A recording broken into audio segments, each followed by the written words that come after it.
It's so great to be back here again at the 25th anniversary of the International UFO Congress. I'm so happy to be here, and thank you everyone in Open Minds for putting on an amazing week so far.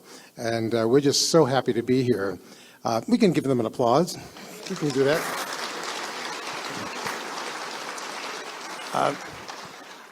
I have not seen this man in 38 years. The last time we were together was 1978, when we met as we were beginning to put a presentation together for the United Nations about UFOs. And the way that we met, a lot of people don't know this story. At the end of 1977, a little film called Close Encounters of the Third Kind came out. It was the big holiday film for 77. And there was a character in that movie named Claude Lacombe. He was a French scientist, and he was portrayed by Francois Truffaut, modeled after Dr. Jacques Vallée.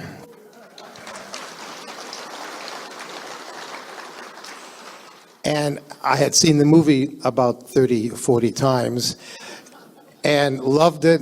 Dr. J. Allen Hynek, the astronomer, had a cameo in the movie. And shortly after that, I had begun to put together an idea to do a United Nations presentation. And people kept telling me, there's no way you're going to be able to do that. You can't walk up to the United Nations and knock on the door and say, hi, may I come in and do a presentation about UFOs? How quickly they would have had me lassoed and handcuffed on the ground. But I paid attention. I was, I think, the only person who paid attention to a man named Eric Gary, who was the Prime Minister of Grenada. And he had been making some little headlines trying to get the UN to pay attention to his personal UFO crusade. He wanted to get some kind of an investigative organization, committee established at the UN to investigate, study, and share UFO information around the world. And they weren't paying attention to him. And so I arranged to meet him at the UN because I had, a couple of years earlier than that, produced a documentary record album called UFOs, The Credibility Factor, which is now available in the vendor's room after 40 years. And I presented that album to his ambassadors and said, please give this to your Prime Minister with my compliments. And please tell him that I have an idea of something that could be done at the United Nations where I could bring together a group of people, some scientists, military, astronauts, law enforcement, who will make the United Nations, at least for a short time, pay attention and listen to the possibility that there's something worth doing about UFOs. And so they took the album. I met the Prime Minister about a month later at a big ceremony that he was involved with at the UN. We met privately. He said he liked my album very much, enjoyed all the amazing voices that were on the album, and he said, what's your idea? And I told him that I could bring together a group of people that could basically, if you support my presentation, we'll put on a presentation that the world will hopefully, shouldn't use the word hopefully, that the world will listen to. And over a handshake, he said, okay. They had to give me a delegate card, a UN Grenada delegate card that would allow me to go anywhere in the UN within reason, as long as I didn't have a classification security problem, where I could go into places, meet people, meet heads of state, and it was an amazing beginning to that whole year. And at one point, within that frame of time, I got a call from Columbia Pictures, the folks who had put out Close Encounters of the Third Kind. They wanted to know if I would be available to come to New York, I was in New York, to come to Hollywood and to meet with J. Allen Hynek and Jacques Vallée and Steven Spielberg. Because Steven wanted to know what he could do to help us with our UN presentation. My bags are packed, I'm gone. I can't say no. And off to Hollywood I went, and that was the first time that Jacques and I met. And it was amazing because I knew, of course, who he was. And I have to tell you this, and I told Jacques last night, when we went into Stephen's office, and I'm sitting there with Jacques Vallée, Alan Hynek, and Steven Spielberg, and Stephen wanted to know how they could help with the UN event. I'm sitting there going, well, Stephen, well, thank you for inviting us, and here's some ideas that we all have. And inside, I was dying. I mean, who am I sitting with here? I don't have a right to be here, and I'm pinching myself to have somebody say, yes, it's really here, it's happening, these guys are here. And so a few months later, in July of 1978, there was a preliminary meeting with the Secretary General, Kurt Waldheim, closed-door meeting at the UN that included Jacques, Alan Hynek, Claude Poher from Japan, France, Dr. David Saunders, who was on the original government committee to study UFOs, investigated UFOs. Astronaut Gordon Cooper was there with us. He wanted to be part of this. And it was just also, it continued to be an amazing thing that was going on. And I want to introduce, again, my friend, Dr. Jacques Vallée, for being there with all of us there.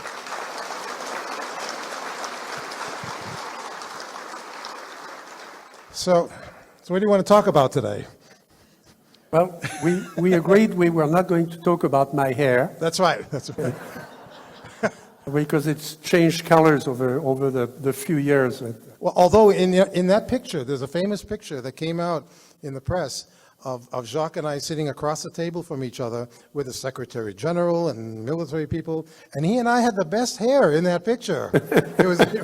We had the most hair and the best hair. Well, as you may imagine, I've thought long and hard about that presentation because it was a presentation at the political committee of the United Nations. Every country was represented, and it was an awesome experience. And we all felt very humble and a sense of great responsibility in bringing this problem before the attention of these people. The presentation, the introduction was made by a small country, the island of Grenada, which typically is not taken, is not one of the major drivers of the UN political strategy. But behind the presentation, there were several countries that supported the idea. If you remember, India expressed an interest in seeing this go forward. France, of course, Dr. Poher was still a friend of mine, had organized the French project. That project still goes on under the auspices of the French Center for Space Science, which is the third largest space agency in the world and one of the richest. And they wanted this to go on. So what happened? We made these presentations. I remember Stanton Friedman was there as well, made one of the encompassing presentations. And it was certainly one of the high points when we go back of a summary of what the problem is all about and what the questions are and the potential for science and the potential for technology and the potential for linking people together. And the United States delegation said, well, it's all very interesting, but we don't think that the United Nations can afford to spend money on this. And the UK said the same thing. So it was a conjunction of the UK and the US essentially shooting down the idea, not on the merits. They never said, we don't believe in UFOs or anything like that, but on the budgetary question, which is kind of strange because we were really not asking for any money. We were asking for the UN. The UN has this amazing network in place. It's designed to enable countries to talk to each other about whatever topic is of interest for the Earth, for the planet. And we just wanted to use that mechanism. We were going to supply the data at our own cost. We just wanted the UN to help network together with our colleagues in other countries that we knew were busy doing the same research we were doing. And I was especially interested, having worked with Dr. Hynek. I had worked for 4 years on the Air Force, on the US Air Force files. We had complete copies of the 11,000 cases in the Air Force files. I was specialized in database software, and I had started to build databases, and we wanted to be able to exchange that with the French and other countries. And we got shut down on this argument, which was really a false argument. So that is something I've thought about since then. And all we were looking for was a closet with a chair and maybe a desk and maybe a little filing cabinet and a telephone, so that the nations of the world could somehow begin the process of sharing information. And I didn't know this at the time, and I'm glad Jacques mentioned the UK. Nearly 3 decades later, maybe more than 3 decades later, just a few years ago, the UK was in the process of releasing previously classified documents, their own UFO documents. And they did it in batches over several years. And one batch was released, and my editor at the Huffington Post said, why don't you write up a story about it and see if there's anything interesting in there. And I started looking through these newly released documents, and I found one. There was a headline that says, and this was from 1977, 78, overlapping of the 2 years, that the UK had tried to stop the United Nations from doing this UFO presentation. And I read this and I went, wait a minute,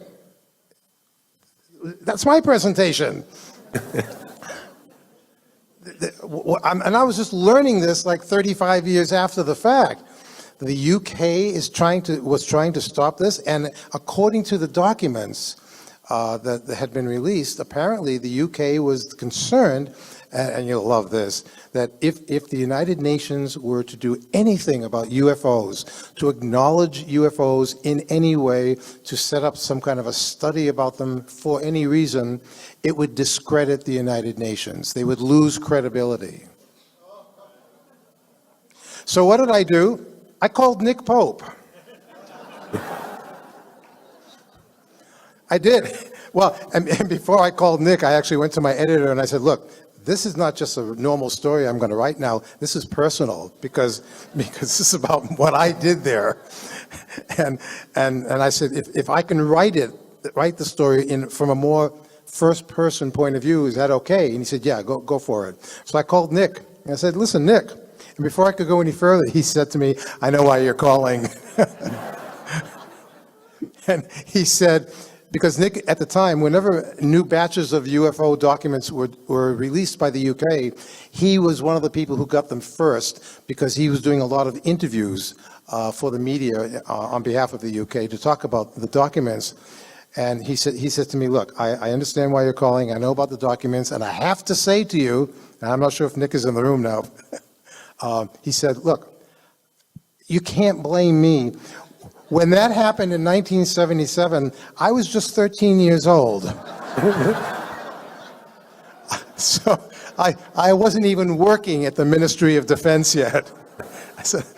So he said, but I will tell you this, that I will give you an unofficial apology on behalf of the British Empire for what we tried to do to you. Thank you, Nick. And I also want to mention, because Jacques also mentioned this a moment ago, I want to do a shout out here, because in putting together the UN presentation, I was trying to find really the right people who I wanted to represent what we were trying to do there. And the main speakers there were Jacques, Alan Hynek, Army Major Larry Coyne, who had that amazing helicopter experience in 1973, and Stan Friedman. We need to give a shout out to Stan. I don't want anybody to ever forget that he was there, because there aren't very many people who were there who are still with us now. So it's important to maintain the credibility, and Jacques and Stan are two of the best people that I know who can do that. and here's another amazing thing that Jacques and I have talked many times about. When I was preparing the UFO presentation, I was spending time with Dr. Hynek in Northwestern University, and I asked him one day, it'd be nice if we could have a smoking gun kind of document or something that we could give to the delegates of the UN. And I said, you were operating with the United States Air Force as a science consultant for 20 years. Did you have your hands in any of their filing cabinets? Did you get anything? And he walked over to a cabinet, he opened it up, he pulled out a manila envelope, and he handed me this thing. He said, I don't know if this is a smoking gun, but if you like it, we can use it. And I opened it up, and I'm reading this chapter from a science book. The book was called Introductory Space Science. 1968, it was a textbook that the Air Force gave to its Academy cadets in Colorado Springs. It was only meant for cadets' eyes. And it totally went through all of the stories and ideas at the time that the Air Force thought UFOs might be, going back in history 40,000 years. And part of that chapter indicated things like, we're left with the unpleasant possibility of alien visitors to our planet, possibly more than one group and at different stages of development. Why no contact? When you go to the zoo, you don't visit or make contact with the lizards. And that any extraterrestrial civilization might look upon us as we might look upon a paramecium. On the final page of that chapter, there's a reference guide, suggested reading, further suggested reading, bang, bang, bang, 2 books by Jacques Vallée. 1968, the Air Force, and this was a year before Project Blue Book ended, the Air Force was telling the cadets, read this gentleman's books. How do you feel about that? Well, the Air Force was, acknowledged that there were unidentified flying objects. They just didn't draw any conclusion about what they were, but they acknowledged that. And to my knowledge, the U.S. Air Force has not lost credibility. So why would the U.S. think that the United Nations would lose credibility if the U.S. at that time was still acknowledging that there was a phenomenon? And a year later, when Project Blue Book ended in '69, that chapter went away from that introductory space science book. Questions like that are in my research over all these years have always made me wonder what's going on here. And now that you know that the Air Force was acknowledging your work back then, does that change your attitude at all about either the military or the government in general? Well, thanks to Dr. Hynek, I have a long history of at least watching what Project Blue Book was doing. Remember, we had copies of all the files, and Major Quintanilla, who ran Project Blue Book at the time, invited us to the Foreign Technology Division in Ohio, in Dayton. And, it's an impressive place. And I've gained, as much as, we can criticize the Air Force for not doing more, I've gained a lot of respect for the officers who were in charge of that project. They were clearly not scientists. And I kept asking Quintanilla, why don't you, there is research to be done. And he said, maybe, but that's your problem. That's a problem. Why don't the universities we will make the files available, And in fact, they did make them available to Professor Condon at the University of Colorado. And, they said that's not our mission to do, fundamental research, to do fundamental science. We're here to identify, intercept, and destroy anything that flies over the United States of America. And that's what we do. Okay? something happens, it's detected on radar, you don't know what it is, you wait for the next blip. If it's, you compute the trajectory. If it seems to be a trajectory of something you don't know, you ask them to identify themselves, with IFF. If they don't respond, you send 2 fighters. And if it's hostile and, you tell them to land, if they don't land, well, you decide whether you should shoot them down or not, and you get orders, and sometimes you shoot them down. Now, with UFOs, the problem is you cannot shoot them down because they evade you, or they are on trajectories that you cannot detect. And that's always been the Air Force problem. And people say, the Air Force said they've stopped studying UFOs. True, maybe, but they still have the responsibility of identifying anything that flies over the United States. That responsibility has not gone away, which is why sometimes you'll see somebody will report they've seen something in the sky, and then they've seen 2, F-16s taking off. Well, of course, every country does that. And let's not kid ourselves. The problem is still there. Don't you just hate it when the planet Venus does that? Well, by now we have better radar. Were you surprised at the outcome of the UN event, which happened in November of '78, and after Jacques and Alan and Stan and Larry Coyne gave their presentations, and we had a press conference there, eventually the United States and I believe the Soviet Union also vetoed the resolution to create this international committee. And so it kind of quietly died, and even less quietly, shortly thereafter, Prime Minister Sir Eric Gehry was ousted in a political coup in Grenada. And so the UFO idea went even further down. And I'm not sure this has anything to do with it, but historically, not long after that, I was sitting at home one night watching the nightly news, and we invaded Grenada that day. And I thought, I'm never leaving my apartment. This is my fault. It's like, I'm done with this. I think there may have been other reasons. Well, so overall, is what we did at the UN, what we tried to do, was it worthwhile? Oh, yes.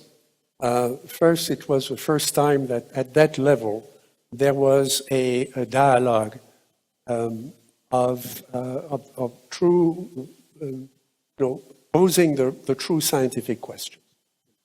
And again, there was no ideology. We didn't tell them we're being invaded by creatures from outer space and so on. The question was, again, posed in very sober terms, and I think that's the same way it should be posed today. Let's start from the facts, and what was missing was, again, you're talking about should the Air Force do more and so on, should the military do more.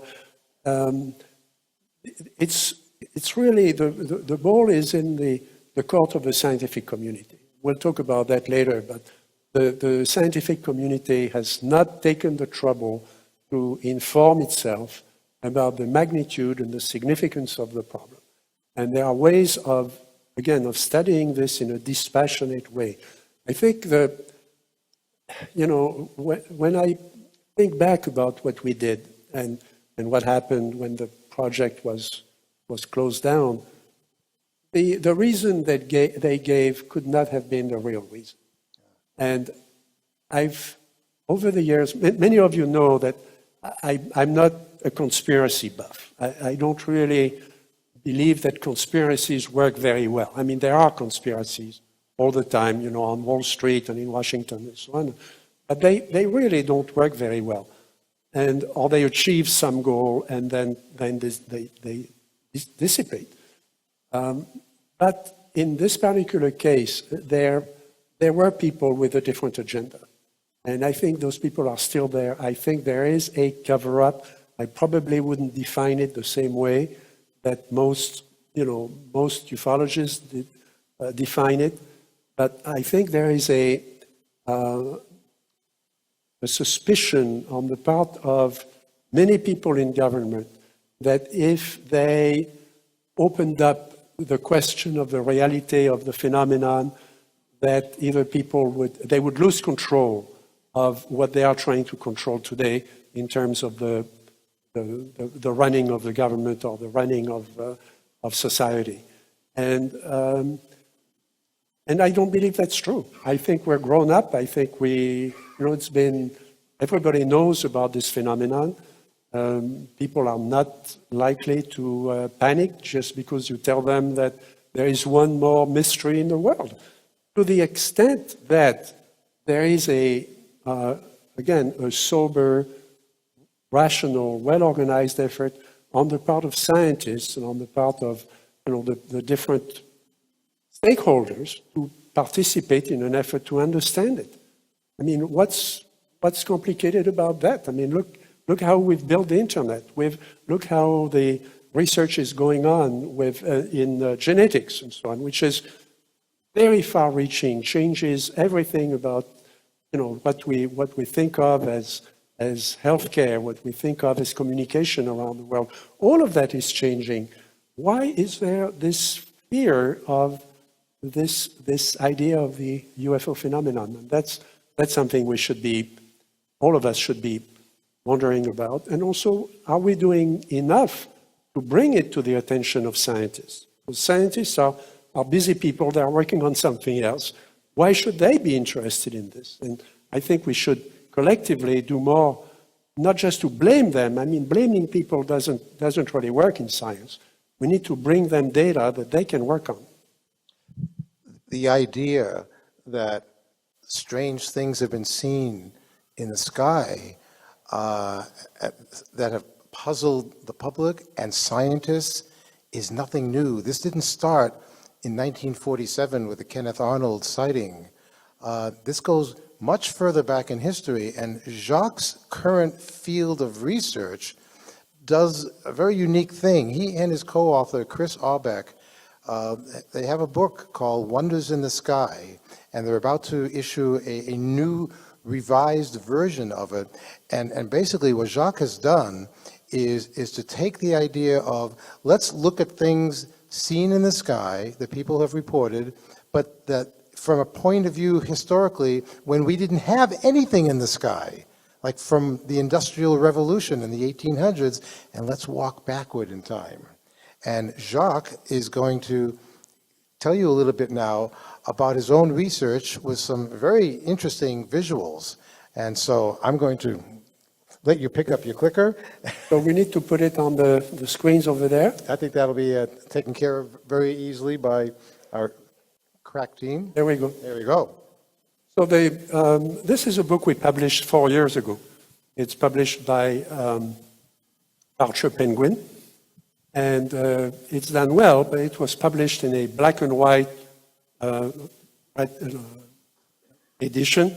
And in the contract with Penguin, I reserved the right to do a larger edition, essentially a coffee table book, in color, with all the secondary material, because the material is so powerful and so beautiful that we wanted to preserve it. And we wanted to preserve it for two reasons. One is to place it before the scientific community so that they can ignore a cheap paperback. But this book is not a book that they will be able to ignore. Because we also have secondary material in the form of 20 posters from the 17th and 18th century showing descriptions of things in the sky that we got from museums in Europe. We spent a lot of time and money on the iconography for this book, getting those records back. The book will be in color, and we want to do justice to the courage of the witnesses in those years, because now, you risk your reputation when you talk about UFOs today. In the 17th century, you risk your life, because you were against ideologies that just did not accept the idea that there were potentially other forms of life. And so I want to take you through the research we have done. So there were 12 years of research with Chris Aubeck and his group on the internet beyond the first book, and we've done 4 more years of research now, revisiting all these documents. And again, the book is not based on stories, it's based on documents. So in every case, when we could, we have gone back to the original document, not to what we picked up from the internet or from other UFO books. So what we're talking about is, one of the first luminaries to bring this to the attention of the public was Dr. Carl Jung. In his book, Flying Saucers, A Modern Myth of Things Seen in the Skies, in 1958. And he had this picture in the book of, and he said, to the extent that the round, luminous bodies that appear in the sky are regarded as visions, their interpretation as archetypal images becomes indispensable. He was saying this is something that science needs to take into account. Now, when I published Passport to Magonia, which is a book that didn't do very well initially because everybody was against it, and when we published Wonders in the Sky, the kind of reaction we got is this.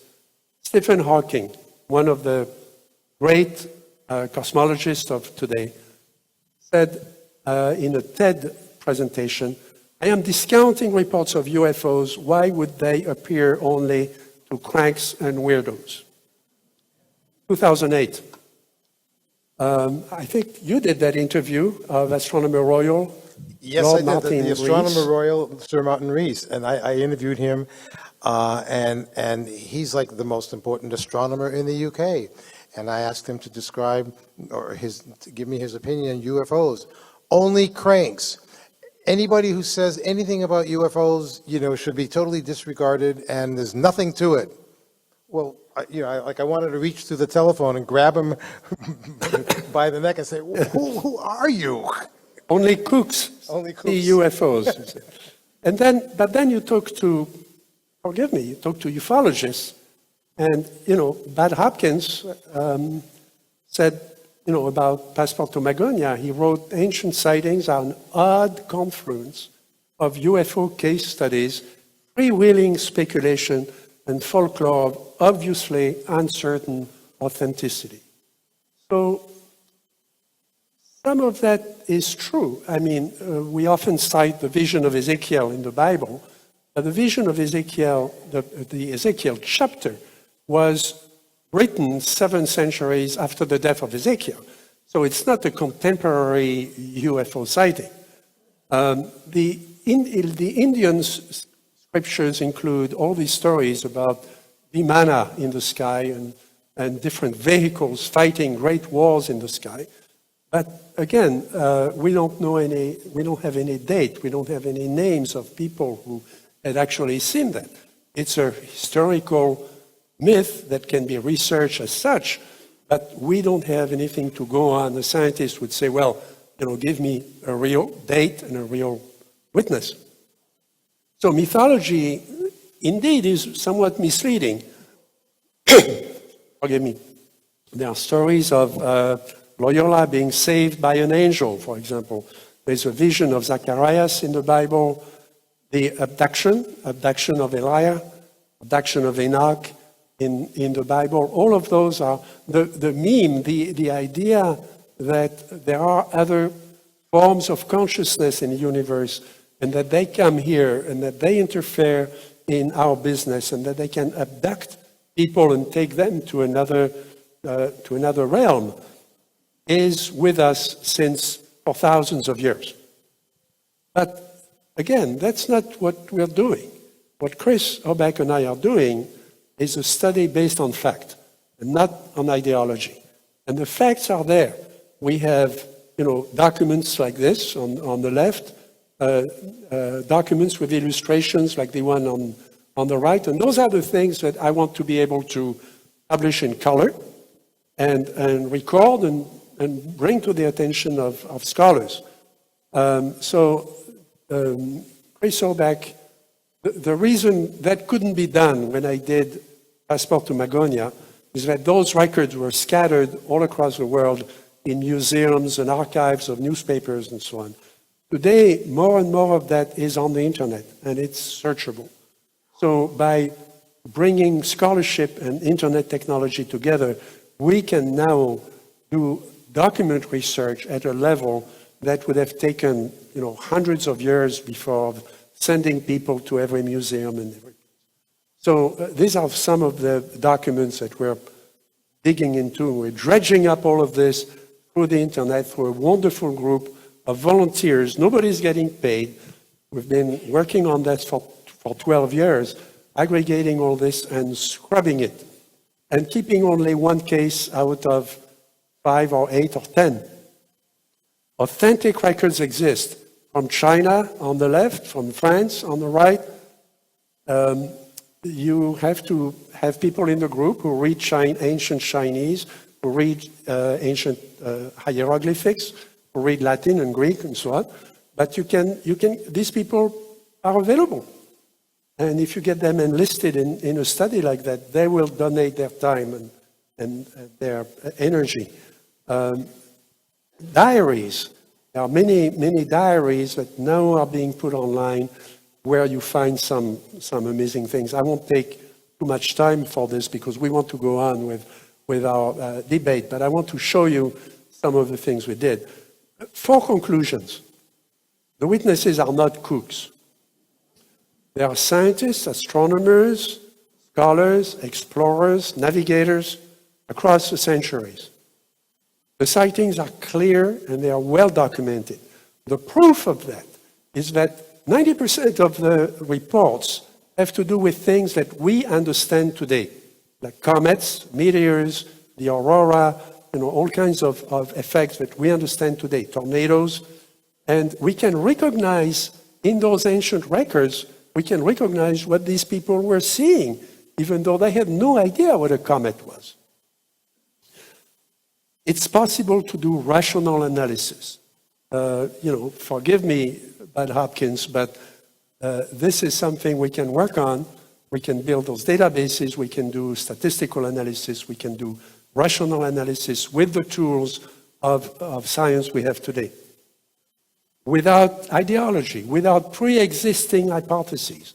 We're not starting out saying we're going to prove the existence of ET and so on. In fact, Chris Obeck and I, if you got them here, before you, we would probably give different interpretations of what our material means. And that's good.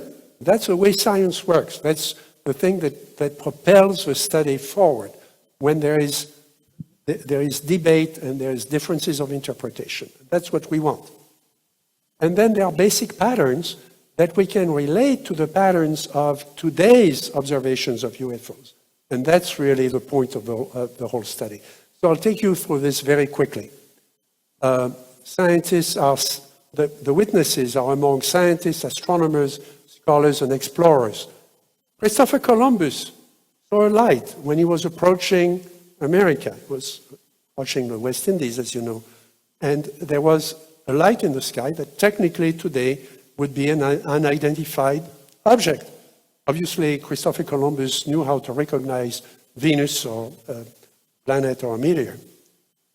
Michelangelo, who was not a cook, in Rome in 1513, so he called it a luminous sign of 3 objects moving together in the sky, and he made a painting of it. The painting has been lost, unfortunately. But, here you have someone of obviously great intellectual and artistic stature saying he saw something he could not identify. He saw it long enough, so this wasn't some meteor, he saw it long enough that he could make a painting of it.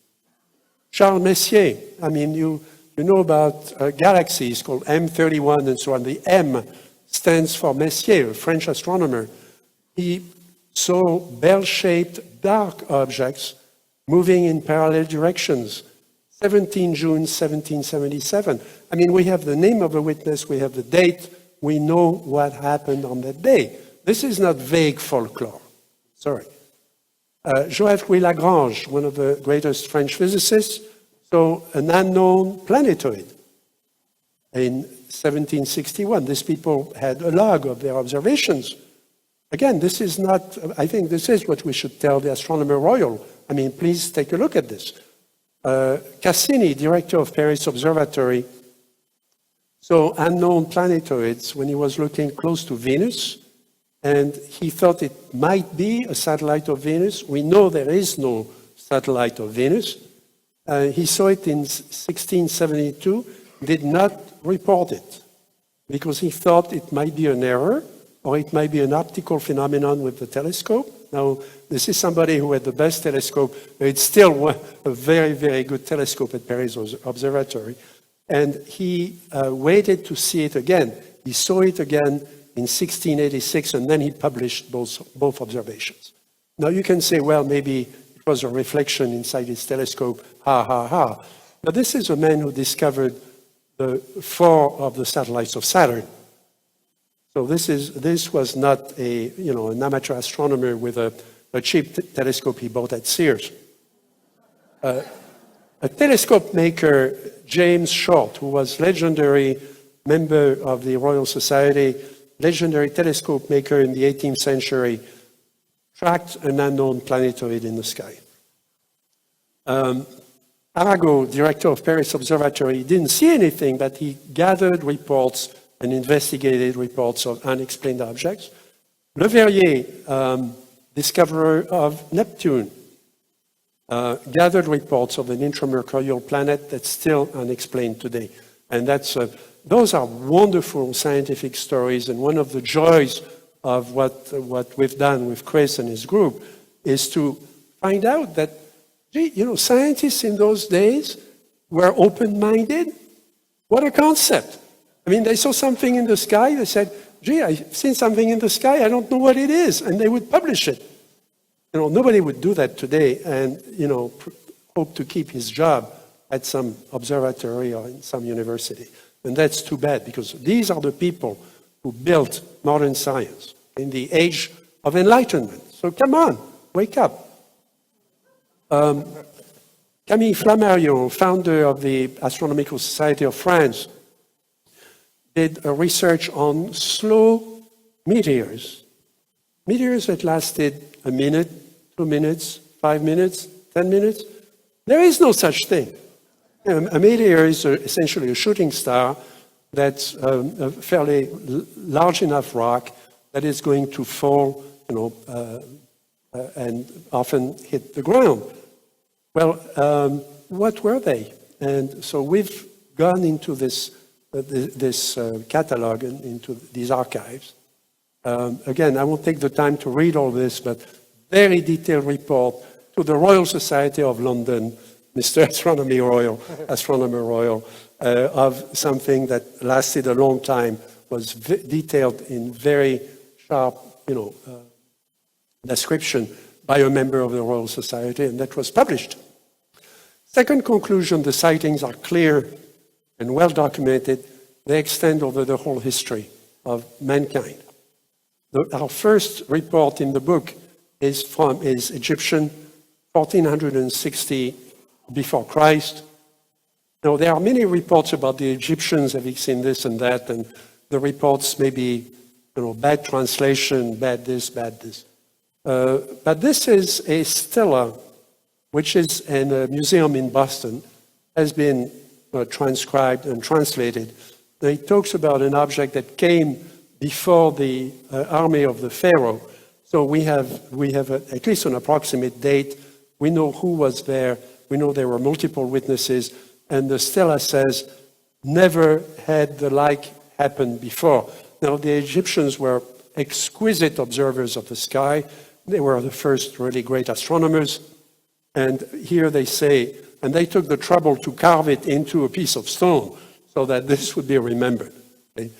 Now, there are many reports, including reports in the Air Force files that we can't find anymore, many things that were on a computer that got erased. But here we have this stela from the Egyptians, 15th century before Christ, and it's still very clear about what they saw and the date and who was there. There are many of those. The one on the left is presented as a great miracle in the sky. It's a meteor. It's actually two meteors. We can recognize it. Now, meteors were only recognized by scientists in the 19th century. Now, let's not forget that for a long time, scientists told farmers, when a farmer came to the observatory and said, "Sir, I've seen this shooting star, and it came down, and here's the stone that I brought you that fell in my field." They said, no. We look at the sky all the time. There are no stones there. If there were stones, we would see them, okay? So you just picked up, a stone that had been hit by lightning, and you thought it came from the sky. So the French Academy of Sciences did exactly what, these astronomers are doing today. They say, no, this is impossible. Only cooks, would see things like that. So that all the museums in the world who had collections of meteorites threw them into the garbage when they read that pronouncement by the French Academy of Sciences. And then in 1830, there was not a meteor, but a train of meteors. Exactly 2,000 of them fell on one little town called L'Aigle in Normandy. So there were 2,000 stones fell on this town. It didn't kill anybody, but it destroyed roofs and it did a lot of damage. And then the Academy had to send somebody. So they sent one of their young scientists, a man named B-I-O-T, who went there, and there was no question that these stones had, in fact, fallen from the sky. But it took centuries for scientists to accept that what the farmers were saying was the truth, was the scientific truth. And we may be up against something like that with UFOs. The one on the right is a comet in Augsburg. Again, these people had no idea what a comet was. But we can go back, and because of these observations that people didn't understand, that's how we know the periodicity of comets, how often they come back. Like Halley's comet comes back every 75 years. We can track it all the way back to the Chinese, to the ancient Chinese. Again, in Valencia, in Spain, 13th century, a fleet of 7 unexplained lights, like the Phoenix lights over a monastery in Valencia in the 13th century. Nuremberg, this was in Jung's book. I'm going to go very quickly through those. This is the logbook of a ship of a navigator named Sarmiento de Gamboa, who was in the Straits of Magellan in 1580. The drawings, 5 drawings that you see, are drawings of an island he was exploring. So he was sailing around the island, making drawings of the island from different points of view. And he saw this disc in the upper right that changed apparent shape as it was moving away. And he drew the disc alongside the island in the logbook of the ship.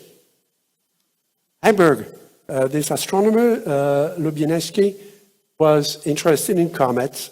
He wrote a book called Theatrum Cometicum, and one night he saw something that obviously wasn't a comet. It was a little, like a tic-tac, a little white object, oval, that flew up, and he drew this landscape of Hamburg, his house, and direction where he saw it, and the different phases of the object as it left in the sky. Again, this is not some uneducated idiot dreaming up something. This is an astronomer who had a history of researching objects in the sky. There are many of those. We have gotten the high-resolution pictures to put alongside our book. There are 20 of those in the book that we're producing. In London, 1710, 2 night watchmen see what they call the likeness of a man in a cloud of fire for nearly a quarter of an hour. And you see this disc with a beam and this creature inside this flying object. Unexplained astronomical records. This is from a Frenchman who made a career of recording shooting stars. And he wanted to relate the shooting stars to the weather the next day. He was really doing meteorology based on meteors. And I have his book. In 2 of his observations show objects reversing course. Now, shooting stars don't do that, as you know. We track them very carefully.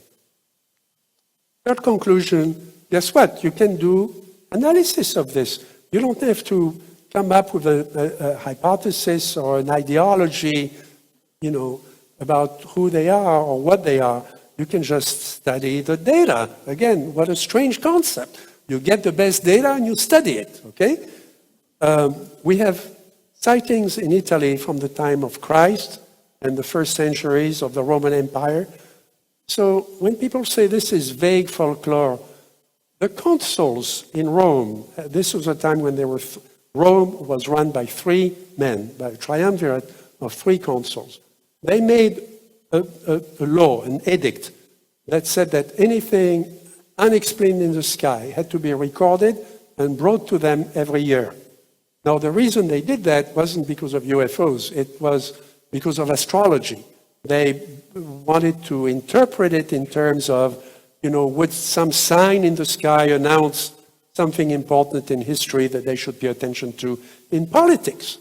So those things were recorded. This is like President Obama calling the Secretary of the Air Force and saying, I want to report on my desk every quarter on all the UFOs over the US. I mean, this is an official document of the Roman Empire. Now, many of those are lost, but historians, Dio Cassius, Pliny the Elder, Cicero, Herodian obsequens, Plutarch, Livy, and the archives of the consuls preserved those records. So we have a considerable number of those observations. Many of them are comets. Many of them are meteors that these people didn't understand. We understand those now. But alongside with that, there are things that are truly unexplained to this day. This is not vague folklore. They were writing for the highest instance of the Roman Empire. And we have drawn a number of maps in this new book. Unexplained reports all around. This is a map of the Roman Empire in those early centuries after Christ. And you can see there were reports all over the place, going all the way to Scotland and Ireland and Egypt. Roman Empire was well organized, much better organized than the US government, and they covered an immense territory very well. The first wave of reports, at least, maybe not a wave of UFOs, but a wave of reports, was in 1660 in southern England. And again, we have a lot of documentation about that. Final conclusion, we can extract basic patterns, and I'd like to show you those patterns. First, the phenomenon covers the history of man. We stopped in 1879 because we wanted to stop before there were man-made objects in the sky, before they were dirigibles. In the mid-1800s, there were balloons that were free balloons. There was no balloon that could come back, that could be piloted back to its point of origin. But there were a few balloons, including military balloons, in the early America. And you can see that, of course, we have a lot more data for the 17th, 18th, and 19th century than before, because, again, there are more records. But we're only at the beginning of that, and if we could get access to records from ancient China, from the Middle East, those are the places where astronomy got started. If we could get records from that, we could multiply the number. And now that we've shown the methodology, we think we can enlist other people to join in the effort through the internet. The phenomenon is worldwide. Again, about a quarter came from Britain, 106 cases, Italy, France, Germany, and then North America, even the American colonies. There were a number of reports from that. The first congressional hearings about unexplained lights took place in the early 1800s, because people wanted to know whether those were unusual natural phenomena or whether they were signals by American traders, signals to the British fleet attacking Boston. So there were hearings before Congress about the nature of these lights. Okay? The results were the same as the results today. They said, well, we don't want to get into that. But there are cases from Asia, cases from, of course, the oceans, as I've shown from navigators. The sightings are consistent with real objects. Most of the cases last between 5 and 60 minutes. Now, this is long enough that you can call somebody. In most cases, the witnesses call somebody else to witness it with them. You can recognize, of course, there were no airplanes, there were no dirigibles, there were none of the gadgets that we have in the sky today. But, they could recognize if it was a shooting star, if it was a planet, or if it was a moon rising through the fog or something. So those are well documented in terms of duration. And this curve is one that I love because I've done this again and again and again and again for many different databases.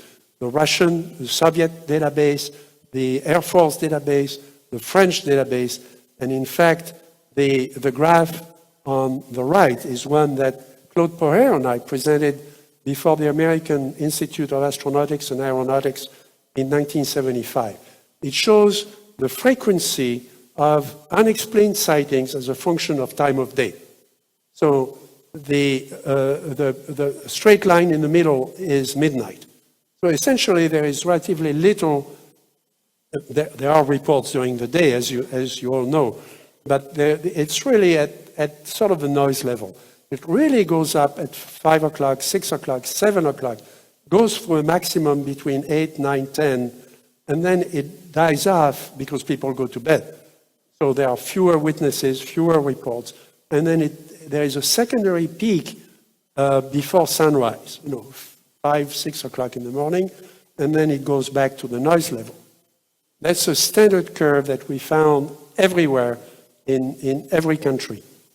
And we find the same thing for all the cases before 1879. Now, it could just mean that if those are unexplained objects that are luminous, that you can see them better in conditions when the sun has set or before the sun rises. But remember, many of these objects are dark. So, it may tell us something else. In any case, it shows that there is a pattern in the ancient sightings that, there are several patterns that match what we find in the contemporary cases, and that's very interesting. That's something I've always wanted to do. Because in science, when you have a new phenomenon, you want to know one of the important questions is when did that start? And if you ask, in mainstream ufology, when did all that start? That people say Kenneth Arnold, 24 June 1947. Well, yeah, flying saucers started because the media got excited about Kenneth Arnold. But see how far back we can go, and what does it mean if we have a phenomenon that existed already in the days of the Egyptian or medieval France and has the same patterns today?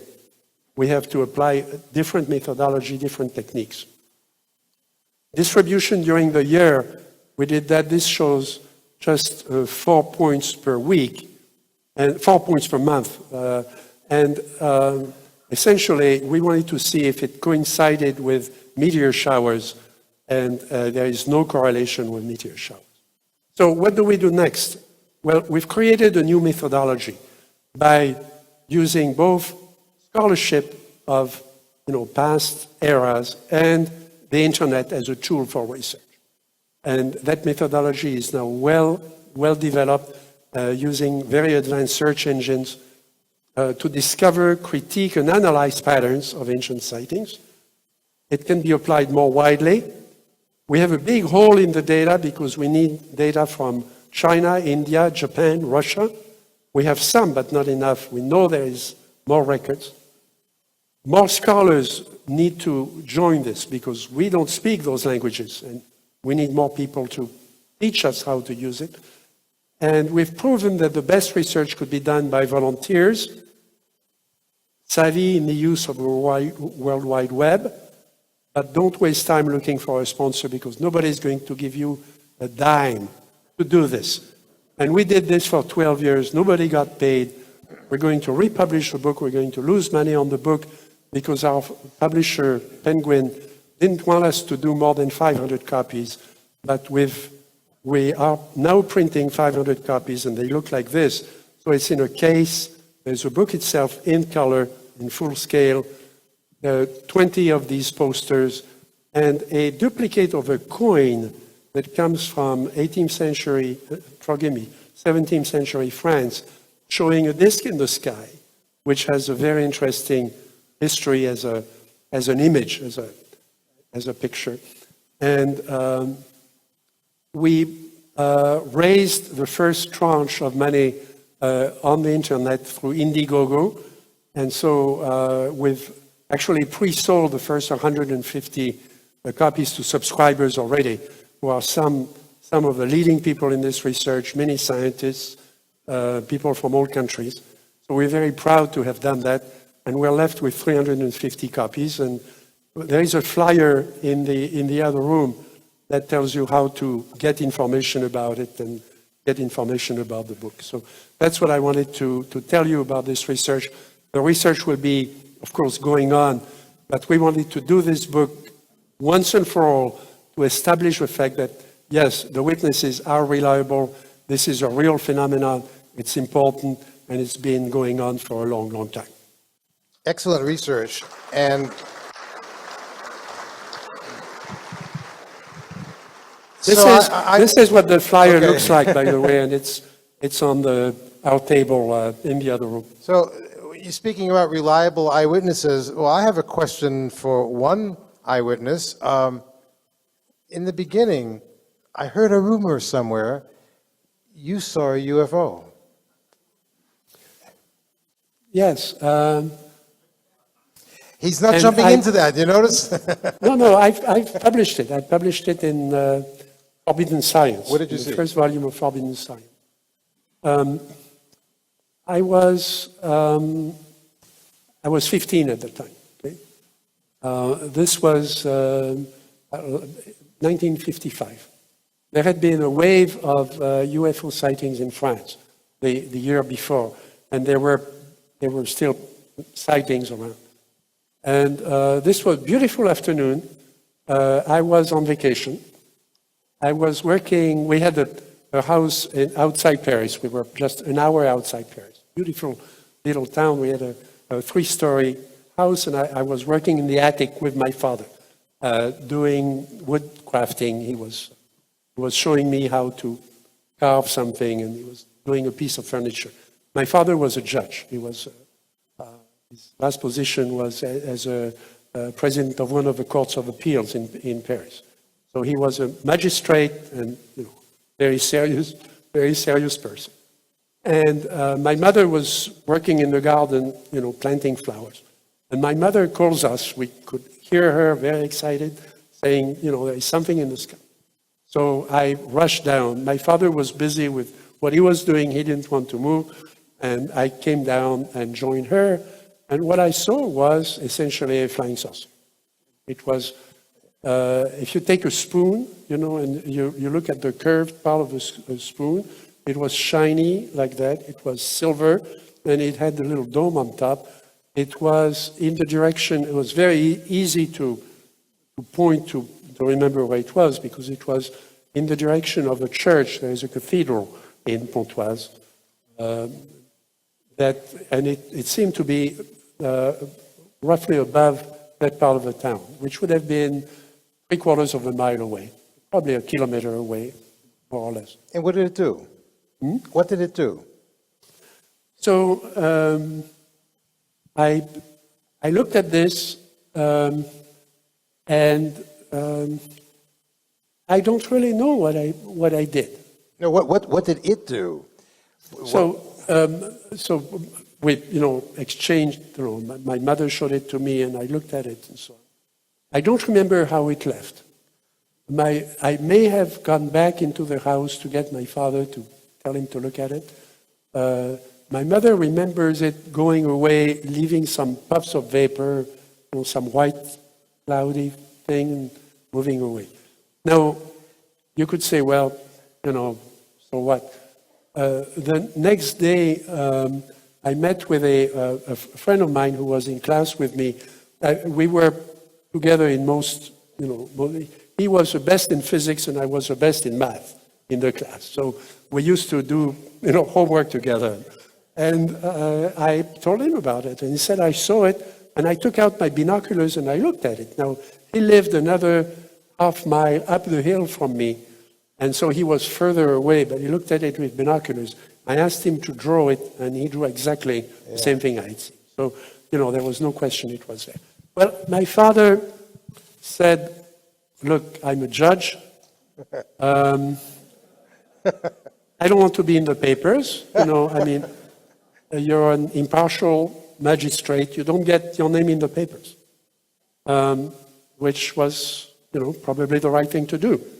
So we never reported it to anybody. My father said, there are so many things in the sky. There are prototypes. Maybe it was some new kind of helicopter. And also, my father gave me a lecture on human testimony. Now, we don't have time to go into it, but he had been an instruction judge for his younger career, going around investigating crimes, getting witnesses together and asking them, what did you see? Where were you? What did you do before? What did you do after? And what did you see? And he had emerged from that with a very, rational view of the reliability and unreliability of witnesses. People who were honestly telling you what they remembered, but what they remembered wasn't what happened. And his job, of course, was to reconstruct what happened, because somebody would go to jail after that. Fast forward to today. So for a long time, for several years, I discounted what I had seen. I filed it away, thinking, gee, at some point they'll reveal that technology that they have. And they never did. We can't do that. There is no way. And then I became, my first job was as an astronomer in Paris. And I became aware, talking to other astronomers, of just how much data there was within the scientific community about things that people had seen that they would never talk about, for the same reason my father would never talk about what we had seen. Well, first of all, he hadn't seen it. He couldn't be on record. And he didn't want the name, our names to be in the paper. And that convinced me that, gee, scientists are seeing these things, contrary to what they say. Okay? So this is something that that is really worth investigating. And I got in touch with, I came to the US, and got in touch with Dr. Hynek, right. And Dr. Hynek hired me at the observatory at Northwestern. And the rest is history. And part of that history, I want to know, I think most of us here want to know, you've been researching this for decades. You've had a lot of theories to think about what these things are, what they might represent, where they come from. I want to know, we want to know, your personal belief right now in 2016, what do you think is the most logical explanation for what the most unusual UFOs are? Okay, now I can't answer a question about belief. Okay, in science, especially when you're faced with a phenomenon like this, you have to suspend belief and disbelief, okay. Which is a mistake that these astronomers are making. They act as if they knew, and they don't even have the data. And it's up to us to bring them the data. I think the burden is on us. Okay, so that's all I want to do today is get the best data there is and make sure we bring it before the scientific community, because they may be more willing to listen now than they were 10 years ago. Now, I've gone through several changes in my perception of the phenomenon and what I could do about it. Okay? And many of you have given me a hard time for that, saying, why didn't you write another book like Anatomy of a Phenomenon? I've heard people say that. Well, I'm not ashamed of Anatomy of a Phenomenon, but that was 1964. Okay?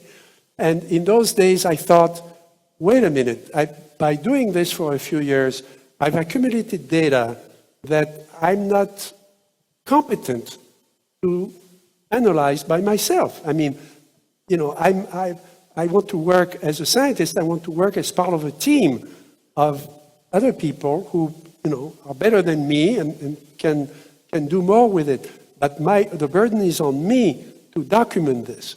So I wrote Anatomy to document it, and then I wrote Challenge to Science to document it, under the umbrella of extraterrestrial intelligence. Now, that's still true today. I mean, it's even more true today. Now, today you read in the newspapers that there are all these planets, and isn't it amazing that we discover all these planets around other stars?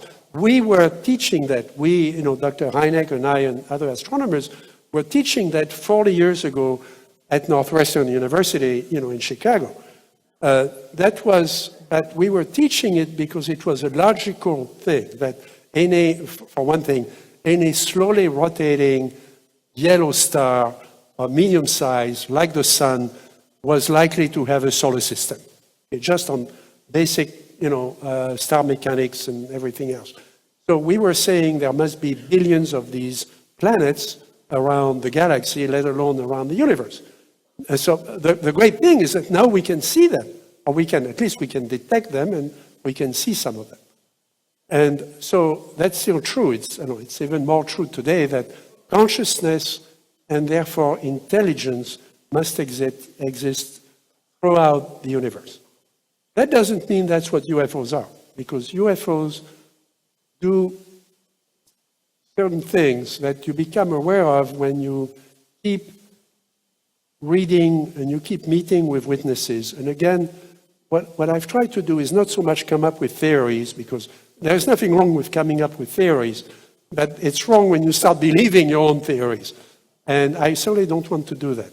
So what I try to do, and I'm coming back to that more and more, is meeting witnesses and listening to them. And what they are telling me is not that they've seen a spacecraft come from the sky. Some of them do. But what they are telling me is something very different. They are telling me that they've seen something that came out of nowhere, disappeared into nowhere, was here with physical attributes for a while, maybe made holes in the yard, or reacted with something, reacted with a sensor.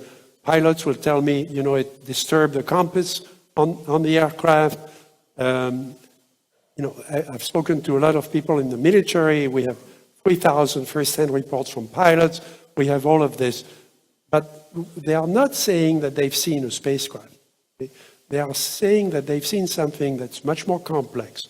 And when you gain their trust, they will tell you that there were effects on their consciousness, that they may have had, images in their minds. They may have had, you mentioned Captain Coyne, who was sitting with us at the UN. Right. I took him aside for a cup of coffee after that session. This is someone who, an army, captain. They were coming back with the helicopter from a medical test. Okay? They have to pass this medical test to keep flying those helicopters. And they were, they were in good health. They were allowed to fly back to their base. And they saw this extraordinary thing that came straight at them. And he tried to land, as fast as he could. And he was rising in altitude very, very fast. And he couldn't control the helicopter. And scientists have said, it was just a meteor. And he was blinded by the meteor. That's why it was green inside the cockpit. So, well, if you remember, that was what I remember best of that session. One of the members of the political committee said, "What did you see and how did you react?" And he said, and you remember he was in uniform. He said, "Sir, I saw this thing coming straight at the helicopter. I tried to evade it. I could not. I closed my eyes and prepared to die." Okay? Now, this is someone who has seen death, okay? So I told him, well, what's happened since then? I mean, few, years had elapsed since it. And he said, well, I've become much more conscious of things in nature. I see insects, and I think I understand what these insects are doing, and I have these dreams. But nobody had ever asked him that, okay? Most of us have looked at these objects as if, the next type of spacecraft. The Air Force or the government may or may not have, several secret research projects with, recovered objects trying to find the propulsion system. Well, maybe they don't have a propulsion system. Maybe they have something else that enables them to move around. But nobody is asking the questions, how has that changed your life? What else happened? Were there some strange things that happened before? What about poltergeist? Were there things that happened after? How did it change your consciousness? How did it change your relationship with other people? And if you ask those questions, you open up a whole other area that I've been very interested in parapsychology, as you may know, and now it's, there's a mainstream study in parapsychology in science, finally, fortunately. It's still controversial, but we're beginning to know a lot about that. These two things have to coalesce. So to answer your question, long answer, but I'm really developing a different model. This is a phenomenon that takes, everything happens as if, which is something that, an expression scientists like to use.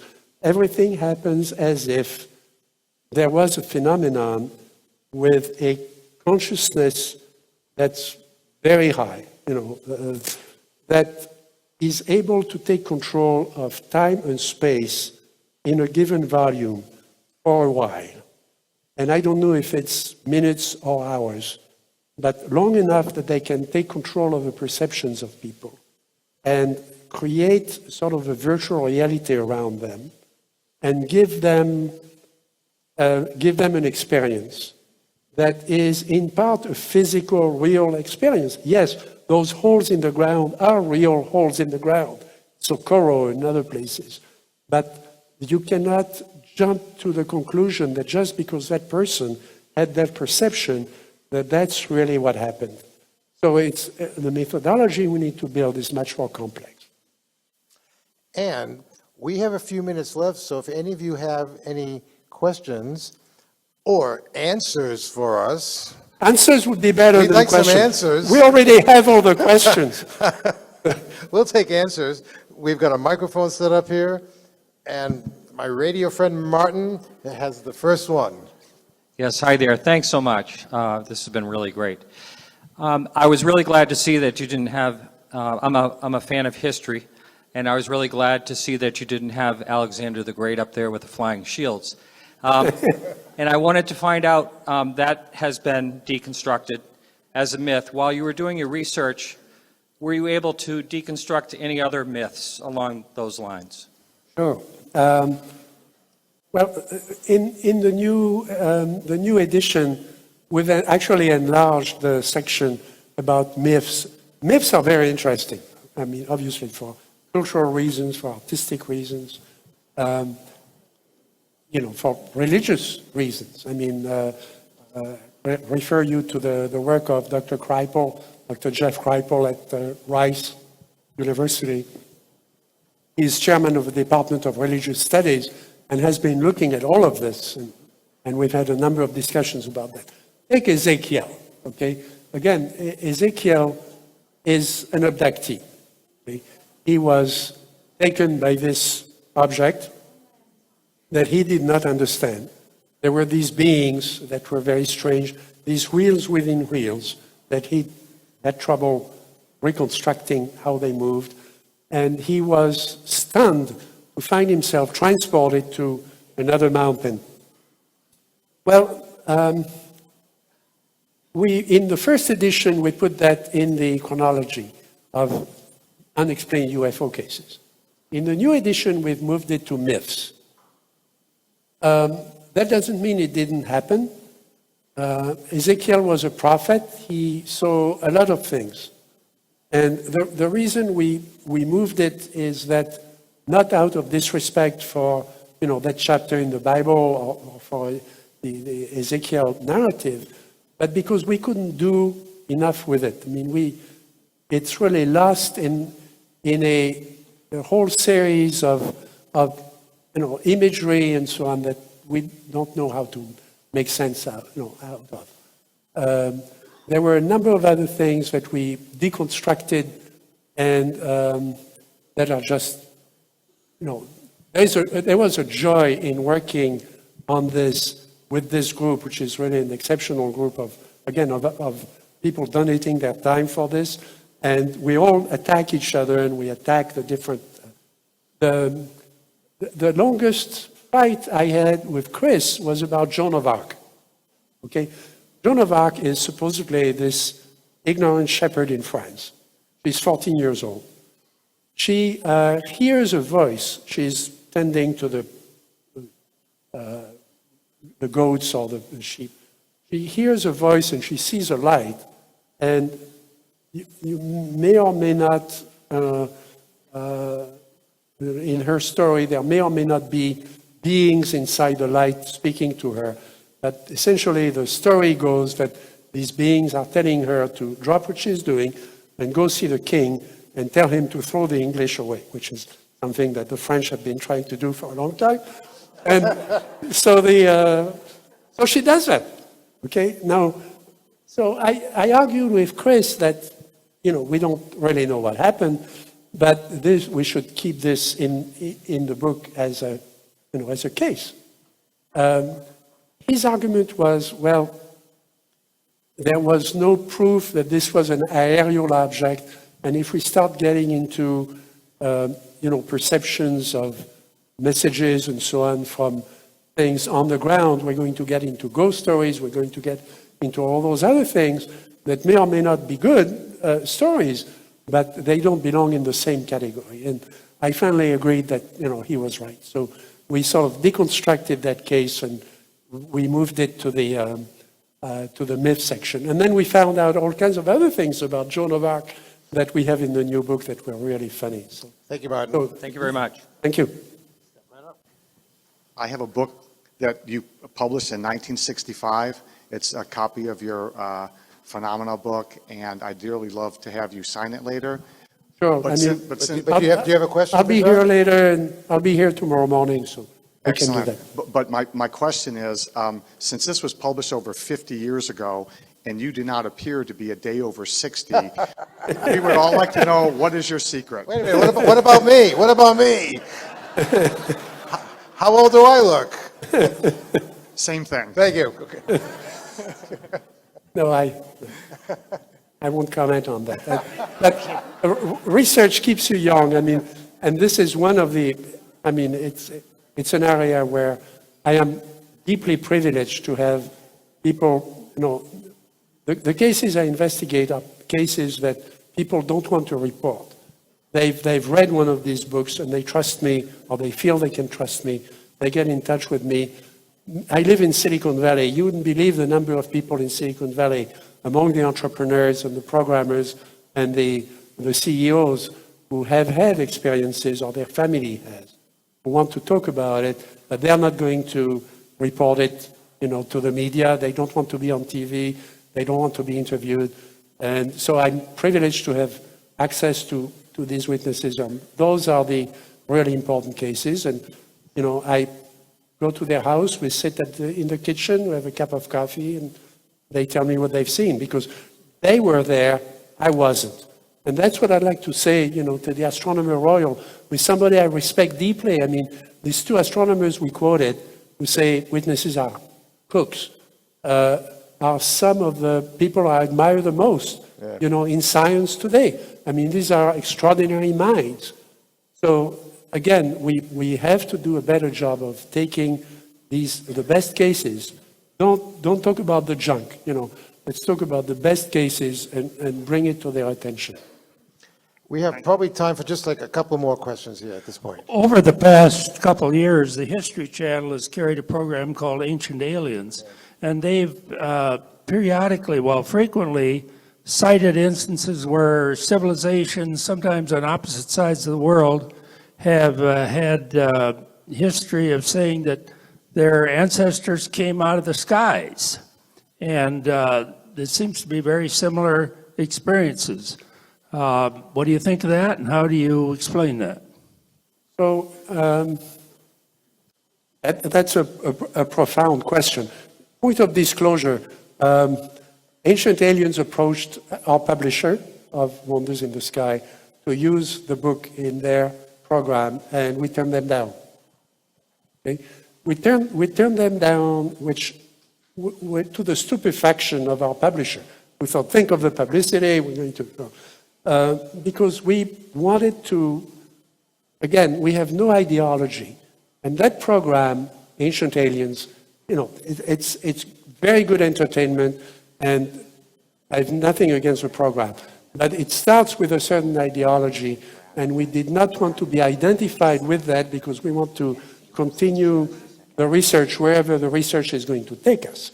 And we didn't want to be identified with a particular interpretation. Now, having said that, I'm not, you know, you should ask a question of somebody in genetics, and I'm not in genetics, but I have colleagues who are, and they take that very seriously.